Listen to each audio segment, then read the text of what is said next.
Tottenham's relegation fears intensify with their 3-1 loss at home to Crystal Palace as a miserable season teeters towards full-blown disaster. Their latest collapse, which featured a Mickey van der Ven red card and 3 Crystal Palace goals in the space of 19 first half minutes, extended the winless run to 11 games. They've now lost 5 in a row for the first time in 22 years in the Prem, as Tudor struggles to reverse the tide following his appointment in place of Thomas Frank. They set only a point above the drop zone with a very tough trip to Liverpool up next. So how did the season that started positively unravel so quickly? Frank's tenure would spiral rapidly, but it began with 3 wins from 4 Premier League games. Victories at the Etihad and the London Stadium made him the only third Spurs boss in history to win his first 2 top-flight away games. While the 3-0 win over West Ham on September the 13th moved them level on points with Arsenal, he now looked well placed to compound their misery by ending their wait for the Premier League titles. Arsenal started to consolidate their position at the top of the table, and Spurs plummeted into the bottom half of a 5-game winless run.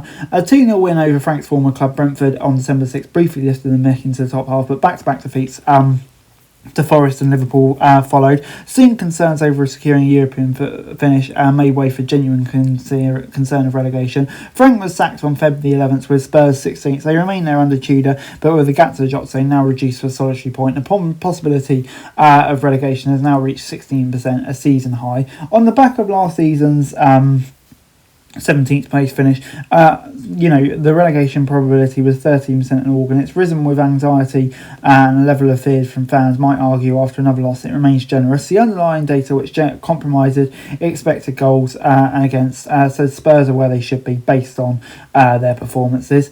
The table has relegation rivals West Ham above them. The Spurs are level with Wolves for expected points and ahead of Forest, Sunderland and Burnley who occupy the bottom places. The defeat to Palace, in which Spurs capitulated, taking the lead for a Dominic Solanke goal, only to lose points from winning positions, yet again raises more questions about the mentality. Since the start of last term, Spurs have lost a total of 44 points from winning positions. It's the highest of any team, with Fulham next on 39. The Premier League average in that time, excluding promoted and relegated, is 31. The goals highlighted other issues too, including injuries. Tudor had only had 15 senior players available against Palace and had to name a third goalkeeper and 3 academy players to fill out his bench. His options were even more limited for the 4-1 loss to Arsenal. They've lost a combined 1,528 days to injuries this season, nearly 25% higher than any other side. Maddison and Kulusevski haven't featured at all, while Udogie and Kudus have also suffered injuries. Last season's European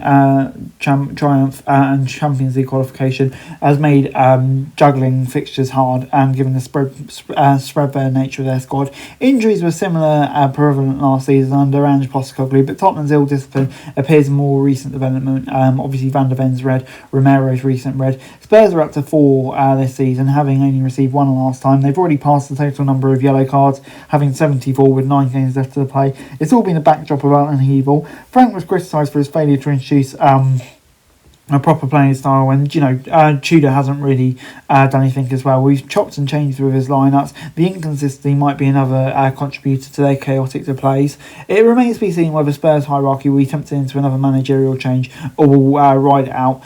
He's still scheduled to remain in charge for now. Tudor insists he was less encouraged by elements of their performance against Palace, and their results will improve as their injured players return, but the fixture list looks daunting. The average position of their remaining 9 opponents is 11.1, but that includes Villa and Chelsea as well as Liverpool, in addition to 3 6-pointers against relegation rivals Forest, Wolves and Leeds. It's little wonder that fans are worried. Anyway guys, that's it for this video. Thanks very much for watching. Remember to like, share, subscribe, follow us on our socials, link in the description below for daily football news, meme and content. Subscribe to our other channels on screen right now, that'd be greatly appreciated. Thanks very much for watching. Peace out.